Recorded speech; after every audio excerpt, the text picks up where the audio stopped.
समाजातील प्रत्येक घटना थेट आपल्यापर्यंत पोहोचवणारे आपलं हक्काचं न्यूज चॅनल क्रांती सूर्य न्यूज। संपादक शशिकांत राजवंत।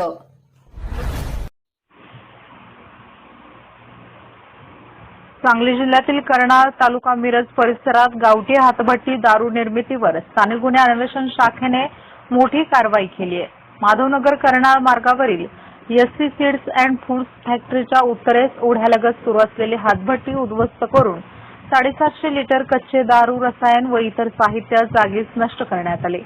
पोलीस अधीक्षक तुषार दोशी व अपर पोलीस अधीक्षक कल्पना बारवकर यांच्या मार्गदर्शनाखाली पोलीस निरीक्षक संजीव झाडे, सांगली ग्रामीणचे पोलीस निरीक्षक भैरू तळेकर, स्थानिक गुन्हे अन्वेषण विभागाचे पोलीस उपनिरीक्षक महादेव पोवार तसेच पोलीस अंमलदार अनिल कोळेकर, अतुल माने, महादेव नागने, संदीप पाटील, विक्रम खोत, अभिजित माळकर, संकेत कानडे, ऋषिकेश सदामते व श्रीधर बागडी यांनी ही कारवाई केली।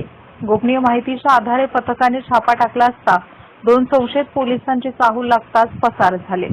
घटनास्थळी 200 लिटर क्षमतेच्या 5 लोखंडी बॅरलमध्ये 750 लिटर कच्चे दारू रसायन, 4 रिकामे बॅरल, लोखंडी डबे, कायल व कोळशाची पोती असा एकूण 31,650 रुपयांचा मुद्देमाल आढळून आला। ही हातभट्टी नितेश कुंभार मारवाडी व संजय कुंभार मारवाडी राहणार कंजारभाट वस्ती करनाळ यांचे असल्याचे निष्पन्न झाले असून दोघांविरुद्ध महाराष्ट्र दारूबंदी अधिनियम 1949 च्या कलम 65B, 65C, 65D, 65E व 65F अन्वये सांगली ग्रामीण पोलीस ठाण्यात गुन्हा दाखल करण्यात आला आहे। जिल्ह्यात अशा अवैध दारू व्यवसायाविरुद्ध विशेष मोहीम सुरू ठेवून कठोर कारवाई केली जाणार असल्याचे पोलिसांनी स्पष्ट केले आहे।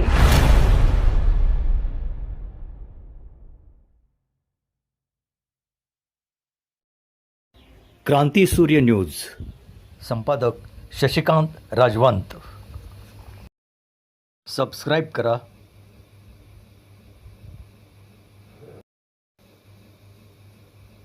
बेल आयकॉनला क्लिक करा आणि लाईक करायला विसरू नका।